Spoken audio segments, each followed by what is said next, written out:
Hey everyone, welcome to another episode of Storytale Stagings inside of the Home Staging TV YouTube channel. I am super excited to introduce you to this next guest that we're going to be talking to today. So for anybody out there who is thinking about starting a home staging business, listen up because you're going to want to be listening to this lady.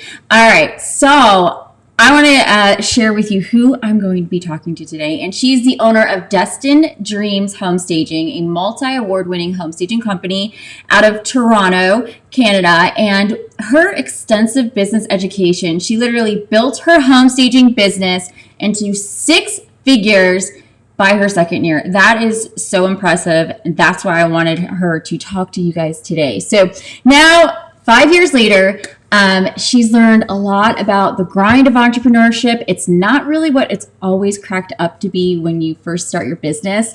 And she's really built her business from the ground up. And she's taken those skills and fundamentals and actually is now teaching stagers like you her Destined Dreams Blueprint program. And she also has the privilege to financially educate others after obtaining her provincial financial licensing to further her entrepreneur building financial independence and generational wealth. And I'm super excited to introduce you to Tamara Grant. Here she is. How you doing, Tamara? Hello. Hi, everyone. Such an impressive bio. I'm sorry. I just got to say it. Thank you. So, Thank you. first, let's talk about how you made the transition into home staging, because this isn't what you were doing to begin with, and a lot of home stagers have that. This is their second business or second job, right? Their second profession. So what were you doing before home staging? Before home staging, I was working for a medical company. I had worked my way up from customer service to coordinator to manager. So that's where I had left off. And pretty much there was no higher spot for me to go. There was no glass ceiling for me to break. That was pretty much as high as I would be going in that corporate world. So what made you get into home staging? Because a lot of people out there, they watch episodes like these and they're on the fence. Do they open up a business? Do they just keep doing their 9 to 5? So what did that look like for you? Well, I was kind of pushed off the edge, so to speak, when I left my corporate job. They gave me a severance package and decided to go their own way, so to part ways. So it was kind of up to me to decide. I was planning on going back to the corporate world, but I met with somebody randomly, a mortgage broker, and he had asked me if I had looked into home staging, that maybe I would be interested in it. I hadn't heard of it before, and I Googled it, and I found a place that actually has a course not too far from me. So I went for the free information night on the Friday, and by the Monday I was in class. I love it. You sound like an action taker, and you're like, this is what I'm going to do. Let me figure out the steps. Yeah, everything that they said in the free information night really spoke to me. I had been a manager, worked my way to manager for my corporate job for the last 8 years, and had run my department. So I fully found myself pretty capable of being able to run my own business. I didn't have any doubt that I couldn't do it. My corporate world, they were really good to me. I was able to reinvest in myself. Not to mention, when I did work there, I did get a lot of education paid for by the company. So I used that to help me further my business. That's an awesome bonus. Wow. So what kind of services, what staging services do you offer in Destined Dreams Home Staging? So we start off with consultations. Ever since COVID happened, we started to offer virtual consultations. We also offer walk and talk and written reports. And then we offer whether it's occupied staging, vacant staging, and showcasing. So sometimes we have real estate agents that possibly carry their own inventory, and they just want to hire us as for our creative mind and be able to put everything together, piece the puzzle together, so to speak. So those are our main services. Do you do vacants or no? Yes, we do vacants and occupieds. Okay, sorry. I missed that part. All right, so what do you think? Because you mentioned that you made six figures within the second year of your business, and that's a major feat for a lot of people, not only starting out in a brand new industry, but also then trying to make the business lucrative in such a short period of time. Usually it takes a double that amount of time. So what do you owe that success to? Number one, I had not financial. I had coaches. I had business coaches that I had invested into. So that really helped like change the trajectory of my business at the beginning of 2019, really. 2018, 2019. When I first started my business, I was really just focusing on staging. I really hadn't done the first year. I hadn't really even done any consultations, but it wasn't until I brought in consultations that really helped because there's no expenses associated with it. And I built a lot of relationships with real estate agents local to me. And when I built relationships with them, I built some that were so good that they would just hire me to do all of their consultations. I would bill them on a monthly. So being really service oriented to build those relationships helped because I found that in the beginning, a lot of times real estate agents thought that, stagers were just homemakers that just, waiting for their call to stage their home. But I really wanted to set the tone that we are professionals and that we should be taken seriously. And I love that that you actually took that position with it, because a lot of times home stagers will just allow a real estate agent to kind of walk all over their business plans and processes and systems. And I think when you come at it with a very direct approach, they have no other choice but to kind of follow your own business procedures. So exactly. What are some of those basic foundational pieces that home stagers or even real estate agents, because I know there's a lot of real estate agents listening out here too, what should they have in place when starting their business in terms of, financial smarts? What should they have in place in terms of starting their business financially? Yeah. Having an emergency fund. Having an emergency fund for sure. What's a good starting point for an emergency fund, you would say? So for personal, 3 to 6 months, but for also having a separate business fund, emergency fund. So business, I would say maybe like 2 months worth. I would also say for stagers, which is something that I have found is, when we buy inventory, it's such a pleasure for us to be able to see beautiful accessories and lamps and art, and especially if it's on sale. So it could almost turn into an addiction. So being able to really curb that shopping addiction and not spend, right? Be very clear of your spending habits. That is really helpful because you could buy so much inventory and they're just sitting on the shelves, you haven't used them, and it's just money that not wasted, but I would just be really strategic when shopping. Yeah, I mean that's definitely, that will get you in debt real quick. Is there any type of foundational pieces in terms of bookkeeping that they should have in place, normal things? Yeah, that so most creative, because in home staging, most of us are creative, right? And then we don't really think about it until we have to, or we're forced to.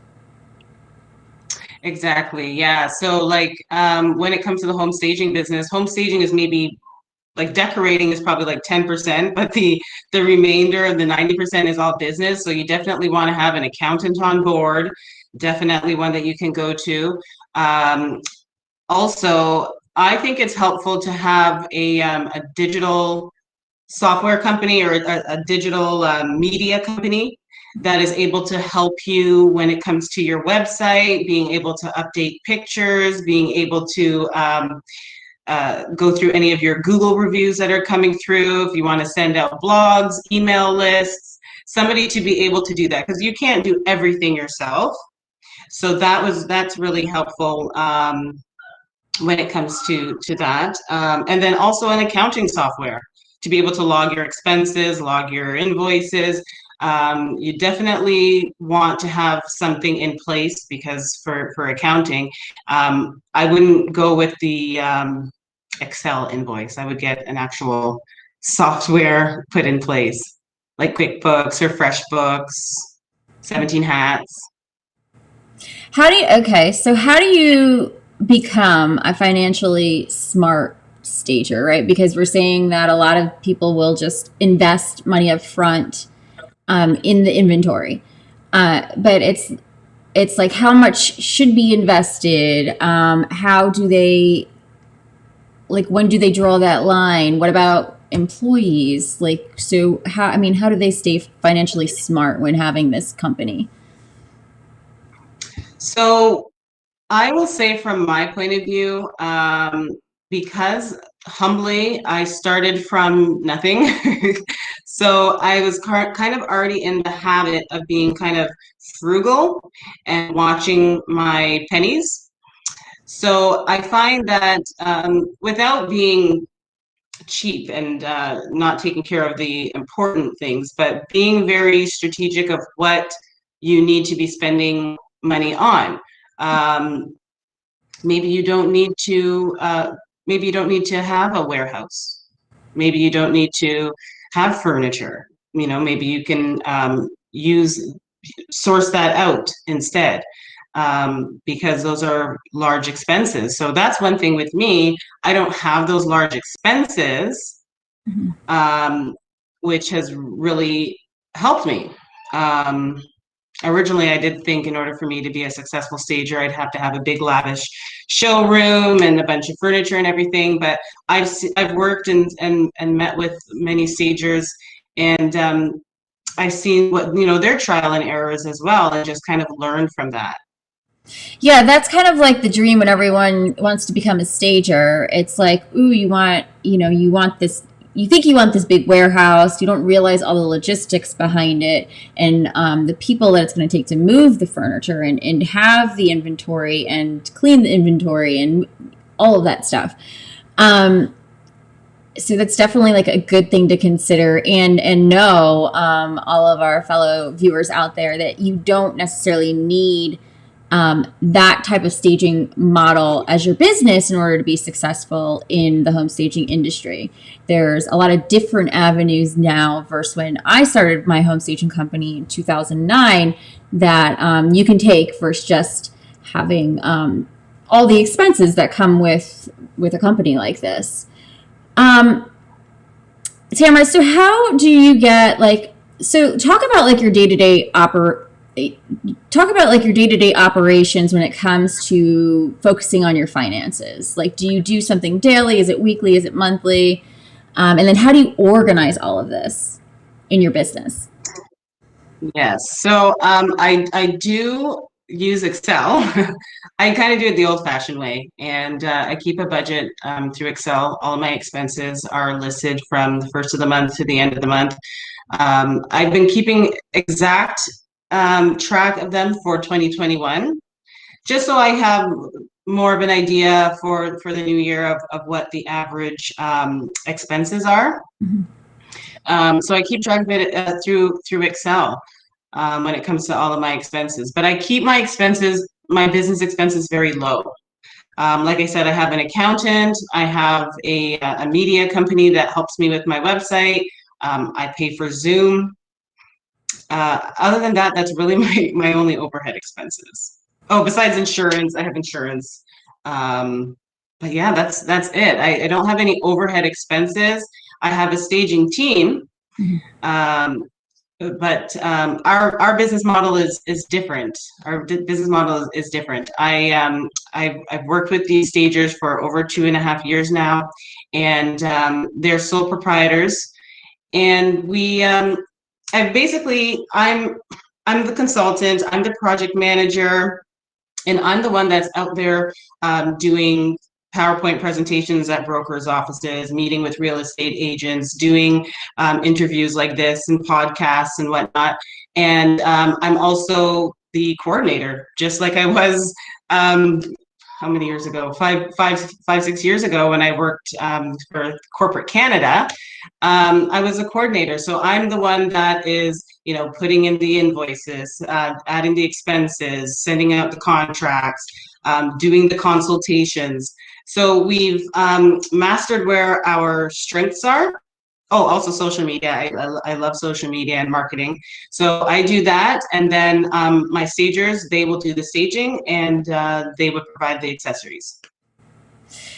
Do you have like a specific way of figuring out how much to pay employees, or like for that whole expense of the business? So like, when did you determine it was time to even add employees? Did you have a specific amount of money in the bank at some point? Can you expand on that? Right. So yeah. So in the beginning, I used stagers as interns. Mm-hmm. So those new stagers that they wanted hands-on experience, just like I wanted hands-on experience when I started, but I didn't know anybody. I didn't know any stagers to get hands-on experience with. And then over time, we just built relationships. So all of the stagers on my team, they had started by job shadowing. I wouldn't say necessarily internship. I guess it would be job shadowing. So they started job shadowing with me, and we built a relationship. Everything is relationship building. I got to know how they styled. They got to know my vision and how I want things to look in the end. And we ended up sticking together. We started at one amount, to begin with, as an hourly rate. That I was able to work out because I started to understand that any expenses associated with the job are being billed back to the customer. So I had to flip that corporate thought, because I was still in like employee mode. Mm-hmm. That was a whole other transition from employee mode to self-employed, and basically just add it into the pricing. It's not like a cost coming out of my pocket. I have to add it to the pricing of it's an expense associated with the job. And I just include their labor in the job. As we progressed, like as the years went on, I was able to increase their hourly rate. Right, because they're producing more and helping you actually make more money. So that's only natural, Yeah. Right? I love it. I spend way too much money on like software programs and stuff in my in my own company. You're very technical too. I know. I need to budget. I'm one of those stagers that I'm like, oh, I'll get to the budget later. But this is such a very important topic, especially when you're trying to figure out if getting into home staging is even the right avenue for you, because so many stagers will start out and then they end up flopping and putting their investment or life savings or even a loan at some points because people don't have the money for the startup. Mm-hmm. So you offer a program. It's called Destined Dreams Blueprint program. What is that all about? So that got birthed during COVID. Over the years, because I had started with working with stagers that were job shadowing with me, like I had built a lot of relationships with a lot of stagers, and I've worked with a lot of them too, and I found that many stagers would come to me and be asking me questions, right, about how did I do this, how did I do that. There was a couple times in the past where stagers were willing to, pay me for my time just to get my advice. So when COVID happened, and we were locked down like that first lockdown, I was starting to just kind of think that, what do I have to offer besides staging, right? Because we couldn't go out and physically stage, but what else do I have to offer? Who else is my market? Real estate agents are my market, yes, but who else could be my market? So I took a course on how to build a course, and it was really simple too. And I created a blueprint, which is, I don't want anyone to be confused and think that it is teaching you how to stage, or if it's not a home staging certification class or anything like that. It's just the blueprint of what I used when it comes to marketing, when it comes to metrics and keeping track of my numbers, when it comes to mindset. That's number one. It's something that I had really learned when it came to being self-employed, was the mindset aspect. So it encompasses basically the business fundamentals that I've learned over trial and error. I love it. And so how long is the program? So it's a 5 module program. So it was already launched last year, but so it's pre-recorded, and it will be ready. It's ready now, but it will be ready for automatic purchase by next month. So you can just download the digital kit, which includes all Excel. They're either Excel, Word, or PDF. Yes. Is the other one. So there's a digital kit, and then there's Zoom training. So you'll get the 5 Zoom training that we had. It's about an hour each. Nice. Okay, so where can people go to find out more information about you and obviously about this program? I would say number one, visit us on Instagram at Destined Dreams. We are really active there in our stories and everything. We are now also on TikTok, and that's at Destined Dreams 1. Facebook at Destined Dreams 1. Twitter at Destined Dreams, and website is www.destineddreams.ca. I love it. Tamara, thank you so much for joining me today and giving us the down low on what it takes to kind of get your finances in order before jumping into this home staging industry and the craziness that's involved in it. Honestly, thank you so much for having me. I really, really appreciate it, Tori. I don't know if I mentioned it during this live, but I really do appreciate you. You were the first person that I even went to about staging when I found you, and I watched like your whole series. So thank you for the inspiration.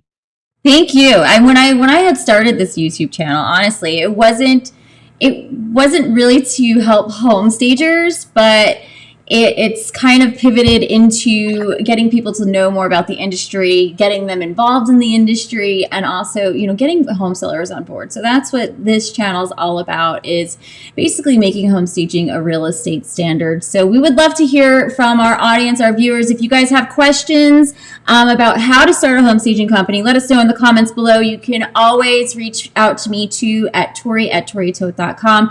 Thank you so much for joining us live, checking out the replay. And again, let us know what other topics you'd like to hear. Have a great one. Bye.